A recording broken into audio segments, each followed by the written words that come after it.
क्यों करा जाता है पूर्णिमा का व्रत? पूर्णिमा का व्रत करने का कारण क्या है बताइए?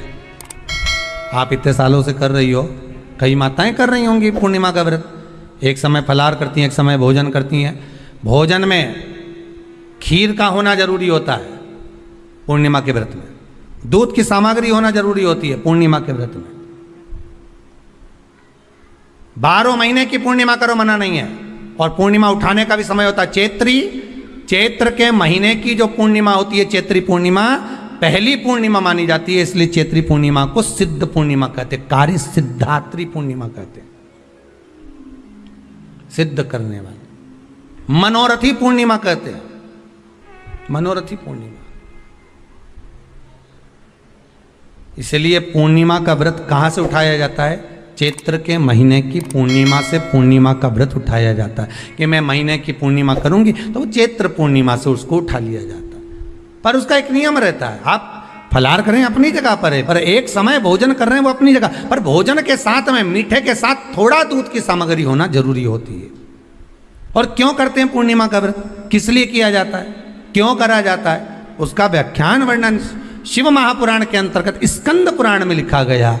स्कंद पुराण में वर्णन किया है श्री वेद व्यास जी महाराज ने।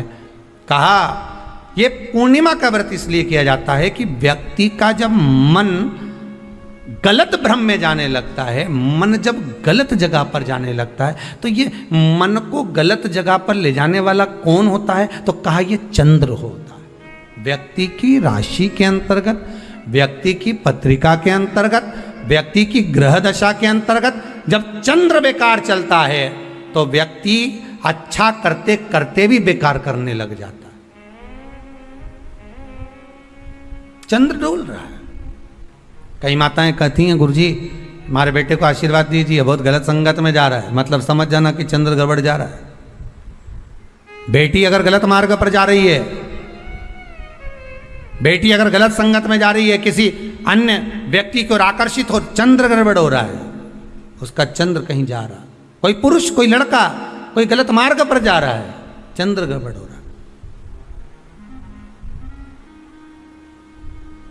घर में जो क्लेश उत्पन्न होता है, घर में जो विवाद उत्पन्न होता है, उस विवाद को रोकने के लिए केवल चंद्र की ही, इसलिए तो पूर्णिमा घर की नारियां हमारे यहाँ हिंदू धर्म में यहाँ तक स्कंद पुराण में कह दिया कि प्रत्येक पूर्ण, आप लोग कभी आप लोगों ने सत्यनारायण जी की कथा करवाई है? जितने लोग आस्था चैनल पर कथा सुन रहे हैं, जितने लोग फेसबुक यूट्यूब पर कथा सुन रहे हैं, यूट्यूब पर कथा का श्रवण कर रहे हैं, उनने कभी सत्यनारायण की कथा करवाई होगी। तो उसमें लिखा है हर कार्तिक, हर पूर्णिमा को, हर संक्रांति को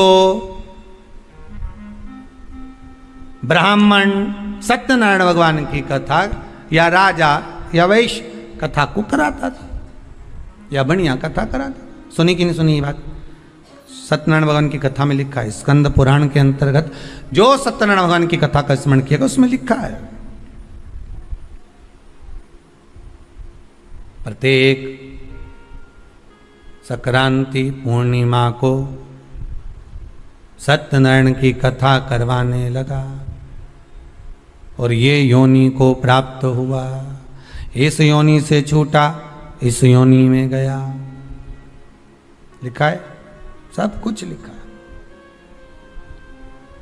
अब उत्ते से समझ जाओ कि पूर्णिमा को सत्यनारायण की कथा करने का बोला है, तो पूर्णिमा को सत्यनारायण की कथा का क्यों बोला? वैसे तो रोज कराओ सत्यनारायण जी की कथा, प्रतिदिन कराओ, मना नहीं है। आप क्या कोई विशेष फंक्शन है आप सत्यनारायण जी की कथा करवा, पर पूर्णिमा संक्रांति को और संक्रांति को पूर्णिमा को सत्यनारायण की कथा का स्मरण क्यों करवाया गया? क्योंकि पूर्णिमा के दिन अगर ये भगवान का व्रत रख लेगी, पूर्णिमा के दिन अगर ये खीर का प्रसाद बना लेगी, थोड़ा सा दूध की कोई सामग्री बना लेगी और भगवान को भोग लगा देगी, भले सत्यनारायण भगवान के भाव से बनाए, भले सत्यनारायण जी के निमित्तार्थ बना, पर अगर इसने सत्यनारायण भगवान के निमित्त से बना, पर पूर्णिमा के दिन अगर ये व्रत रखेगी, उपास रखेगी या कोई सामग्री बनाकर भगवान की पूजन कर लेगी, तो इसके घर में जो अशांति है वो शांति में बदल जाएगी। इसलिए कई घरों में आज भी सत्यनारायण भगवान की पूजन हर पूर्णिमा को करती है। माता किताब लेके बैठ जाती है, तुरंत तुरंत उन्हें ऑफिस जाना, कहीं काम पे जाना, और तुरंत उसने तुरंत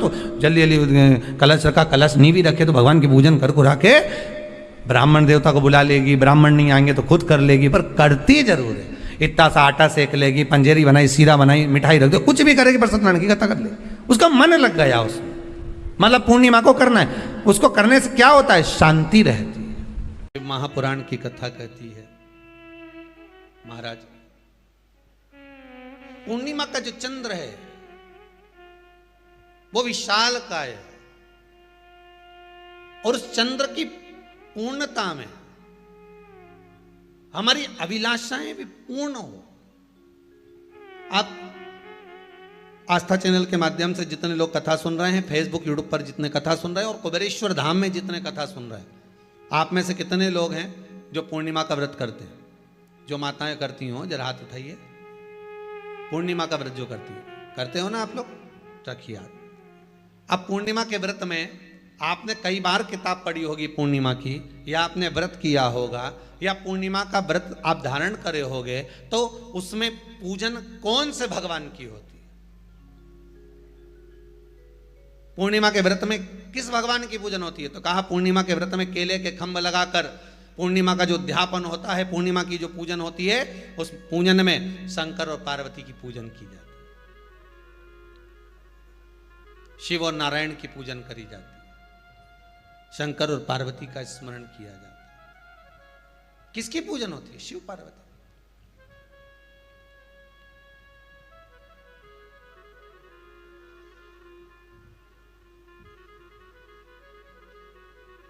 क्यों शंकर और पार्वती का पूजन क्यों करा जाता है पूर्णिमा के व्रत में? क्योंकि शिव और माता पार्वती ही केवल एक ऐसे हैं जिन्होंने अपूर्ण लक्ष्मी को भी पूर्ण बना दिया था। किसको पूर्ण बनाया है? लक्ष्मी।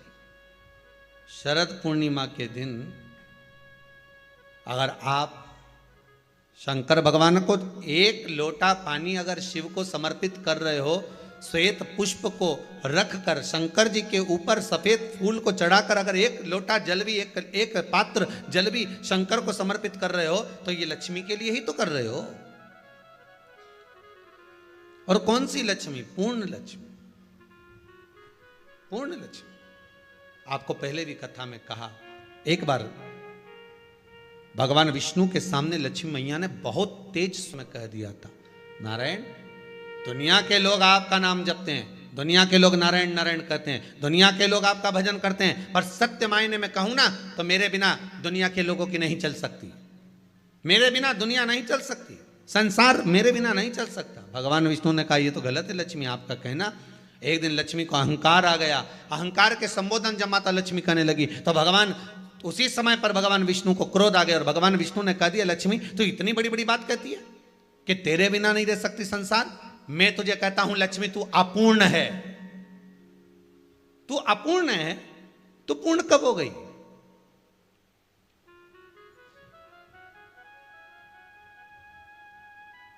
तेरी पूर्णता कहां हो गई? लक्ष्मी की आंख से आंसू बहने लगे। आज आपने मुझे अपूर्ण कहा है, आपको मालूम है आप मुझे अपूर्ण कह रहे हो? आपको ये ज्ञात हो रहा है आप मुझे अपूर्ण कह रहे हो? भगवान कहते हैं हाँ लक्ष्मी, मैंने तुझे अपूर्ण कहा है। अपूर्णता का मतलब आप जानते हो ना?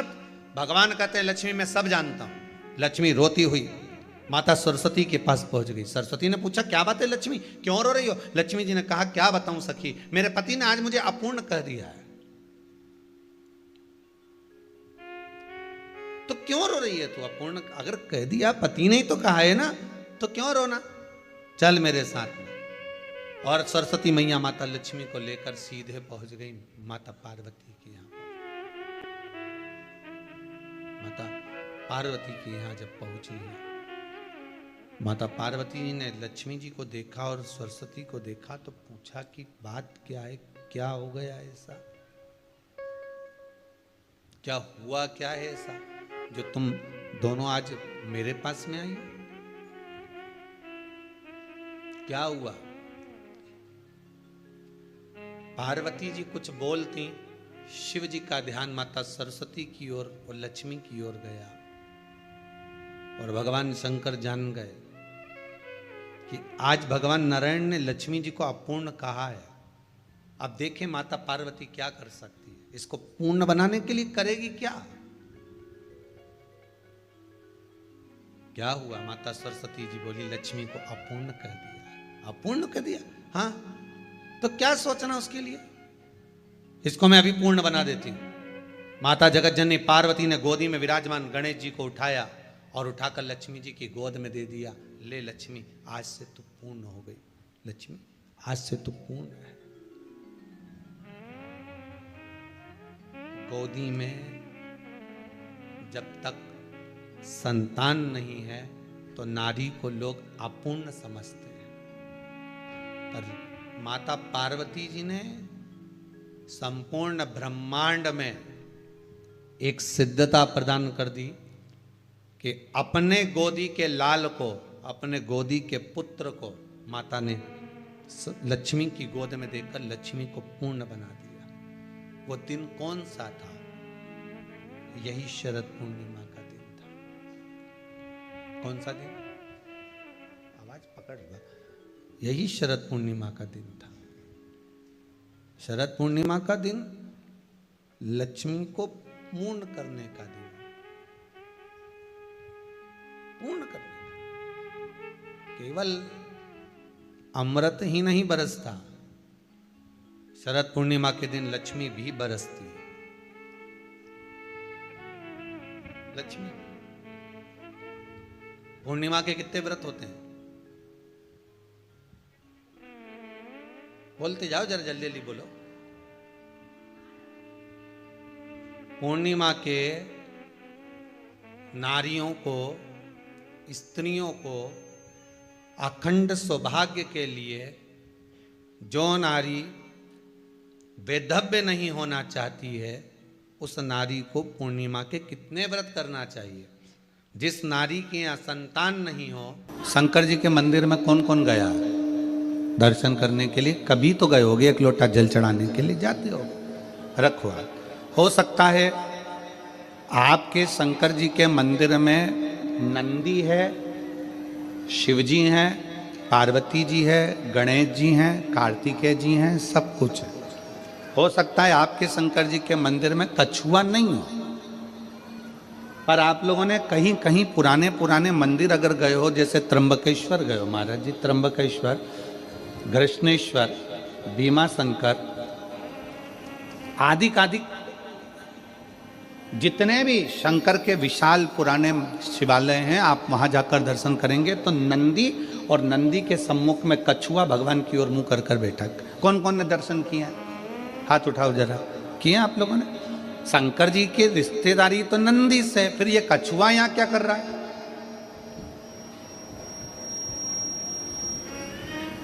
शिव जी के मंदिर में कछुए का क्या काम आ गया? पत्थर का कछुआ बना रहता है, पाषाण का कछुआ बना रहता है, तो कईयों के मन में विचार आता है कि शंकर जी के मंदिर में तो नंदी होना चाहिए। शिव जी के मंदिर में सामने नंदी होता है तो कछुआ भी होता है, शंकर के मंदिर में कछुए का क्या काम है? ये कछुआ क्यों है? शंकर भगवान इस कछुए को अपने पास में क्यों रखे? शिव जी को तो नंदी रखना चाहिए, फिर कछुआ क्यों? कछुए को भगवान शंकर अपने पास इसलिए रखते हैं, जब कोई उसको तंग करता है तो वो अपने हाथ, पैर, मुख सबको समेट लेता है, सबको समेट लेता है और अंदर समेट कर बैठ जाता है। जब तक उसको परेशान करने वाला नहीं चले जाता तब तक वो समेटा की समेटा बैठा रहता है, हिलता भी नहीं, डुलता भी नहीं। शिव कथा कहती है, भगवान शंकर के मंदिर का कछुआ कहता है, अगर संसार के लोग तुम्हें ताना देने लगे, अब शब्द कहने लगे, तुम्हें तंग करने लगे, तो अपनी इंद्रियों को समेट कर शंकर के चरणों में स्थिर होकर बैठ जाना, शंकर तुम्हारा कल्याण कर। स्थिर होकर बैठ जाओ। शिव जी के मंदिर में कछुआ क्या करता है? कछुआ क्यों रखा जाता है? शंकर के मंदिर में पत्थर का बना कछुआ हमें प्रेरणा देता है कि अपनी इंद्रियों को संयमित रख लो। जब कोई परेशान करे, कष्ट दे, तकलीफ दे, कुछ मत बोलो, अपनी इंद्रियों को बस में कर लो। अपनी इंद्रियों,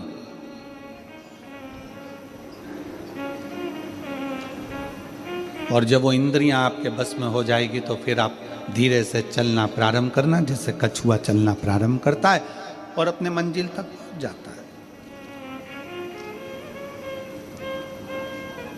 कछुआ क्यों शंकर जी रखे हैं? क्योंकि कछुए में एक और श्रेष्ठ बात है। कछुए की सबसे श्रेष्ठ बात यह है कि कछुए को उल्टा घुमा लो, सीधा घुमा लो, पटक कर घुमा कर, कहीं पर भी, पहले कछुआ अगर इधर जा रहा है तो उसकी दिशा बदल दो, कहीं पर भी ले जाकर छोड़ दो, कछुआ थोड़ी देर के बाद में जिस दिशा में जाता था उस दिशा में वापिस चलने लगता है। कछुए का नियम है, वो अपनी दिशा नहीं छोड़ता। आपसे भी निवेदन, भगवान शंकर की कथा करती है कि कछुए को चारों तरफ घुमाकर छोड़ दो, परंतु कछुआ जहां जा रहा था वहीं जाता है। इसलिए आप सबसे निवेदन है, बहुत सारे लोग आएंगे, तुम्हें भड़काएंगे, भ्रम डालेंगे, शंकर को जल मत चढ़ा, पानी मत पी, हमारे पास आ, हम वहाँ चलते हैं, वहाँ चलेंगे, वहाँ बैठेंगे, हमारा धर्म अपना ले, हमारी ओर चले जा। पर याद रखना, कछुआ चारों तरफ घूम लिया, आखिरी में वहीं गया जहां कछुआ जा रहा था। तुम्हें भी कोई भटका दे, भरमा दे, आखिरी में सनातन धर्म की ओर बढ़ ही जाना, आखिरी में शिव तत्व की ओर जरूर जाना, भगवान शंकर की शरणागति की ओर जरूर जाना। एक लोटा जल चढ़ाने के लिए शंकर के शिवालय में, मंदिर में जरूर पहुंचो, जरूर।